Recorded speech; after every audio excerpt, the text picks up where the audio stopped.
குழந்தை தள்ளி போயிட்டே இருக்குது சார். எவ்வளவோ பேபிக்கு ட்ரை பண்ணி பார்த்துட்டோம். கிழக்கு திசையில வந்து ஒரு சில வாஸ்து கரெக்ஷன்ஸ்லாம் பண்ணோம். ஆனாலும் எனக்கு குழந்தை வந்து இன்னும் அமைந்த பாடில்ல அப்படிங்கிறவங்களுக்கு தான் இந்த வீடியோ.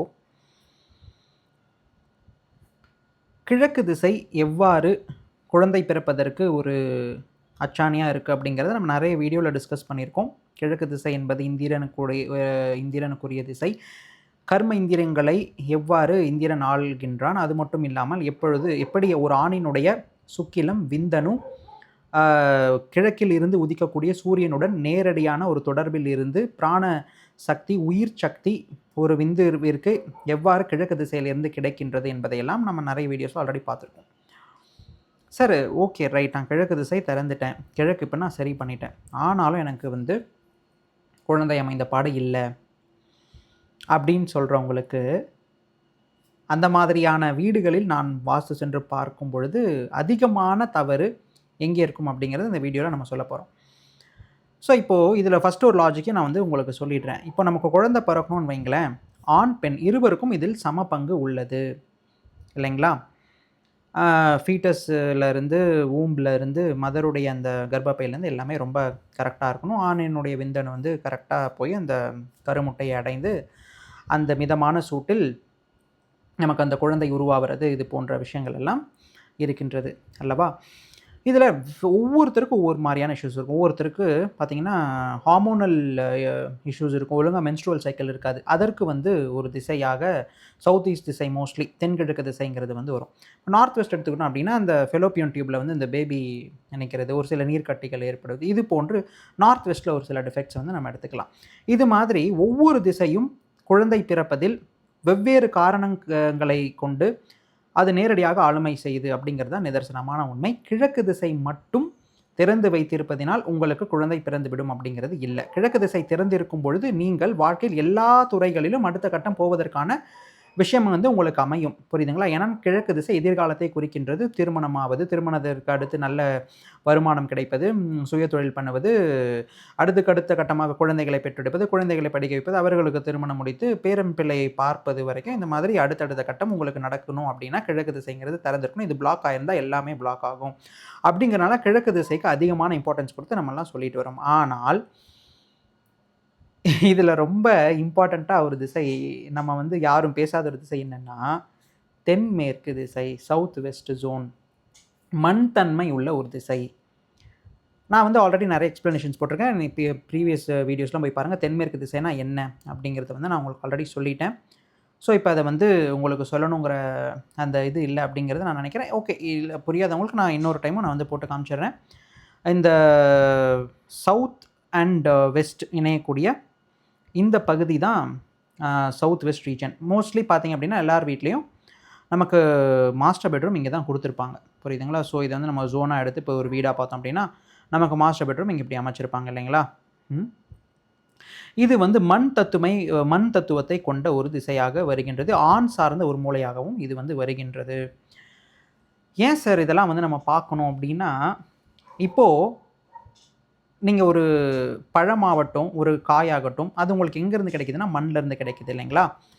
மண்ணிலேருந்து எப்படி கிடைக்குது? ஒரு செடிங்கிறது இருக்கணும். செடி கொடி இருந்தால் தான் உங்களுக்கு இது வரும். அந்த செடி கொடிங்கிறது எப்படி வருது? ஒரு விதையிலிருந்து வருகின்றது. இந்த விதை எங்கே இடப்படுகின்றது? மண்ணில் வந்து நம்ம அந்த விதையை போடுறோம். ஒவ்வொரு விதைக்குள் இருக்கின்ற அந்த பிராண சக்திக்கு ஏற்றாற் போல் ஒவ்வொரு விதையையும் எவ்வளவு அழகாக வேறு கோணங்களில் ஒரு செடி எப்பொழுதுமே ஒரே மாதிரி இருக்காது இல்லைங்களா? இப்போ ஒரு விதை போடுறோம், அந்த ஒரு செடியை சார்ந்த மற்ற சில விதைகளை நாம் இடும் பொழுதும் என்ன நடக்குது அப்படின்னா ஒவ்வொரு செடியும் ஒவ்வொரு மாதிரி வளையும், ஒவ்வொரு செடியில் இருக்கக்கூடிய இலைகள் ஒவ்வொரு மாதிரி இருக்கும் இல்லைங்களா? ஒவ்வொன்றும் வேறு ஒரு கோணத்தில் எவ்வளவு அழகாக இந்த இயற்கை நமக்கு எடுத்து இந்த மண் தருதோ, அந்த மண் தத்துவத்தை நேரடியாக ஆளுமை செய்யக்கூடிய பகுதியாக நம்ம வீட்லையும் சவுத் அண்ட் வெஸ்ட் இணையக்கூடிய இந்த ஜோனை கொடுத்துருக்காங்க. அதனால தான் மாஸ்டர் பெட்ரூம் அங்கே கொண்டு போகணும், குடும்பத் தலைவன் அங்கே உறங்க வேண்டும் என்று ஏன் சொன்னார்களே? ஆனால் ஒரு குடும்பத் தலைவன் தாம்பத்தியத்தை தென்மேற்கு திசையை விடுத்து வேறு எந்த திசையில் விடுத்தாலும் அங்கே பிறக்கக்கூடிய ஒரு குழந்தை ஒரு சிறப்பாக இல்லாமல் இருக்கக்கூடிய ஒரு விஷயத்தை வந்து நிறைய நான் எக்ஸ்பீரியன்ஷியலாக வந்து பார்த்துருக்கேன். அதை வந்து நான் நிறைய பேர்கிட்ட கேட்டிருக்கேன். சரிங்களா? அந்த ஒரு காரணத்தினால தான் மண் சார்ந்த அந்த மூளையை நமக்கு வந்து கொடுத்தாங்க. இந்த மாதிரி தத்துவங்களெல்லாம் நம்ம எத்தனை ஜென்மம் எடுத்தாலும் மாற்றி வைக்க முடியாது. நம்ம எத்தனை டாக்டர்ஸை பார்த்தாலும் சரி, நம்ம எங்கெங்கேயோ தேடுவோம், என்னென்னமோ சயின்ஸ்ன்னு நான் பிலீவ் பண்ணுவோம். ஆனால் மண் தத்துவம் இயற்கையை மீறி, இயற்கையை வென்று நாம் எதையும் நம்மளால் வந்து சாதிக்க முடியாது அப்படிங்கிறது தான் நிதர்சனமான உண்மை. ஸோ இங்கே நான் என்ன சொல்ல வரேன் அப்படின்னா, உங்கள் பையனுக்காகட்டும், இப்போ நீங்கள் ஒரு எக்ஸாம்பிளுக்கு நான் உங்களுக்கு சொல்கிறேன். இப்போ உங்களுக்கு நீங்கள் ஒரு அம்மா அப்பா உங்களோட பையனுக்கு வந்து ஒரு 25 ஏஜ் ஆகுதுன்னு வைங்களேன். இப்போ ஒரு மேரேஜ் பண்ணி கொடுத்துருக்கீங்க. இப்போ என்ன பண்ணுவீங்கன்னா, நீங்கள் வந்து இப்போ சவுத் வெஸ்ட் ரூமில் இருக்கீங்கன்னா, அவங்களுக்கு எடுத்துகிட்டு போயிட்டு வேறு ஒரு ஜோனில் கொடுக்குற நார்த் வெஸ்ட் இந்த மாதிரிலாம் கொடுத்தீங்க அப்படின்னா, இந்த மாதிரி ப்ராப்ளம்ஸுங்கிறது கண்டிப்பாக நீங்கள் ஃபேஸ் பண்ணுவீங்க. கல்யாணமான தம்பதியர்கள் யாராக இருந்தாலும் அவர்கள் தாம்பத்தியத்திற்கு கண்டிப்பாக வடமேற்கு பகுதி தென்மேற்கு பகுதியை தான் அவர்கள் எடுத்துக்கணும். நைருதி மூலைன்னு சொல்லக்கூடிய சவுத் வெஸ்ட் ஜோனில் இருக்கக்கூடிய மாஸ்டர் பெட்ரூமில் தான் அவங்க தாம்பத்தியம்ங்கிறது அவங்க மேற்கொள்ளணும்.